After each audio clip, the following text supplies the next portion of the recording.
వైభవ్ తమ్ముడు, ఏమైంది మన టీంకి? ఎసంటి మ్యాచ్లు ఆడేటోళ్ళం, ఏం హాలత్ అయిపోయింది మన టీంకి? ప్లే ఆఫ్స్ పోయే టైంలో సడన్గా మ్యాచ్లు ఓడిపోవడం ఏంది? టీం మొత్తం ఫామ్ కోల్పోవడం ఏంది తమ్ముడు? కొత్తగా ఏమైందన్న? ప్రతిసారి అయ్యేది అయ్యింది. ఏమంటున్నావు తమ్ముడు? అదే అన్న, మనం ఫస్ట్ ఫేజ్లో బాగా ఆడతామని అందరికీ తెలుసు, లాస్ట్ ఫేజ్లో మింగ పెడతామని కూడా అందరికీ తెలుసు. ఇది రియలైజేషన్ తమ్ముడు. మీకోసం అస్సాం ట్రైన్ వెయిట్ చేస్తుంది, పోర్రియా మీరు. ఎట్లుంది పరాగ్ బ్రో మా దెబ్బ? ఏదో లాస్ట్ టైం జ్వరం వచ్చి బయట కూర్చుంటే మా పోరగాళ్ళ దగ్గర 2 పాయింట్లు తీసుకుంటున్నాను. ఇప్పుడు చూడు, మీ దగ్గర 2 పాయింట్లతో పాటు నెట్ రన్తో పాటు మీ ప్లే ఆఫ్ ఛాన్స్కి బొక్క పెట్టినా. కాదు జైస్వాల్ బ్రో, ఏమన్నా అంటే అన్నావు అంటావు. ఏమాట బ్రో అది? ఏం క్యాప్టెన్సీ బ్రో? మంచి గెలిచే మ్యాచ్ ఓడిపించినావు. గెలిచే మ్యాచా? మ్యాచ్ చూసినావా బ్రో అసలు? ఎట్లా బౌలింగ్ వేసి తెలుసా? మరీ ఘోరంగా వేసి బౌలింగ్.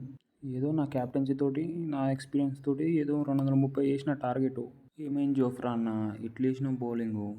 మామూలు నువ్వు వేసే బౌలింగ్లు రాకెట్లు పోతాయి అన్న. ఆ గిల్లుగాడు సుదర్శన్ గాడు పైకి కొడతలేరు, స్కోర్ పోతూనే ఉంది. కింద నుంచే కొడుతురు, స్కోర్ పోతుంది. ఏం తమ్ముడు ఇవాళ చెప్తున్నావు తమ్ముడు? ఫస్ట్ ఓవర్లో ఆ వైడ్ లేదన్న, నోబ్ లేదన్న, ఏందన్న అదంతా? అప్పుడప్పుడు అట్లానే అయితేనే ఉంటాయి కానీ నెక్స్ట్ మ్యాచ్ కంబ్యాక్స్ ఇచ్చేద్దాంలే. వైభవ్ తమ్ముడు, ఏమైనా బ్యాటింగ్ చేసినావు తమ్ముడు? సూపర్ బ్యాటింగ్ తమ్ముడు. ఇట్లనే కొద్దిసేపు బ్యాటింగ్ చేస్తే మనదేగా తమ్ముడు మ్యాచ్. అన్న ప్రతిసారి నేనే చేయాలన్న బ్యాటింగ్, మీరు కూడా చేయరన్న. నా మీద ఒక మొత్తం ప్రెజర్ పడిపోతుందన్న. అప్పటికే సిరాజ్ అన్నకి, రబడ్ అన్నకి 2 రన్ 6లు చంపినా అన్న. ఏందన్న? అప్పుడే ఆ సిరాజ్ అన్న ఒక నెత్తికి చంపిండు, వికెట్ అన్న. లేకపోతే గెలిపించేద్దు అన్న మ్యాచ్కి. సర్లే తమ్ముడు, నువ్వు ఇలానే ఆడు, నెక్స్ట్ మ్యాచ్ కంబ్యాక్ ఇచ్చేద్దాంలే మనం. రబడ్ అన్న ఏమన్నా బౌలింగ్ చేస్తున్నావు ఈ మధ్య? షార్ట్ బాల్స్ వేసి అన్ని వికెట్లే తీస్తున్నావు తమ్ముడు. ఇవన్నీ మనకు మామూలే. మనతో పాటు సిరాజ్ మంచి సపోర్ట్ ఇచ్చిండు, అందుకే గెలిచినాం. తమ్ముడు మళ్ళీ హాఫ్ సెంచరీ చంపినావు. 9 4లు 3 6లు 190 స్ట్రైక్ రేట్. సూపర్ ఆడినావు తమ్ముడు. నాతో పాటు మన సుదర్శన్ బ్రో కూడా ఒక హాఫ్ సెంచరీ చంపిండు బట్లర్ బాబాయ్. సూపర్ ఆడాడు.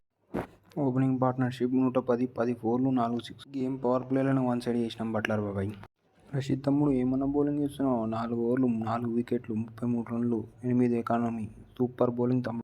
ఇదంతా పవర్ ప్లే బౌలింగ్ వల్ల అన్న. పైన టైట్ వేస్తున్నారు, 4 వికెట్లు పడుతున్నాయి. సెట్ అన్న. నువ్వు ఇలానే బౌలింగ్ వేస్తే టాప్ 2 పోకుండా ఎవరు ఆపలేడు తమ్ముడు మనని.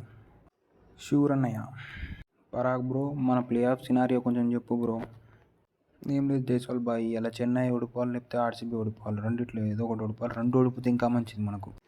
ఓడిపోయే ఛాన్సే లేదు పరాగ్ బ్రో. ఇవాళ ముంబైని పిసికి టాప్ 2కి వస్తాం చూడు.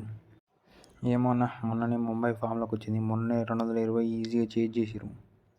నాకైతే డౌటే అన్న, అదే 220 మీరు కొట్టలేకపోయారు. నా సపోర్ట్ అయితే ముంబైకే అన్న. నా సపోర్ట్ కూడా ముంబైకే అన్న.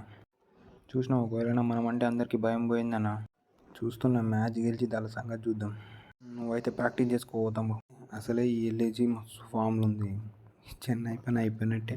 మొన్ననే ఆర్సీబీ టీంని పిసికి మంచి కాన్ఫిడెన్స్లో ఉన్నారు. గిల్లు బ్రో, అందరికీ పాయింట్లు సప్లై చేసే టీంకి మేము ఎందుకు భయపడతాం బ్రో? సంజన్న, మీ టీంలో నువ్వు ఒక్కడ అవుట్ అయితే మ్యాచ్ అయిపోయినట్టే. వాళ్ళ టీంలో పూరాన్, పంత్, మార్ష్ అందరూ మంచి ఫామ్లో ఉన్నారన్న. నాకెందుకో మిమ్మల్ని కూడా అస్సాం తీసుకెళ్తారనిపిస్తుంది అన్న. గిల్లు తమ్ముడు చూడు, 1 సైడ్గా విసుకుదాం చూడు వాళ్ళని.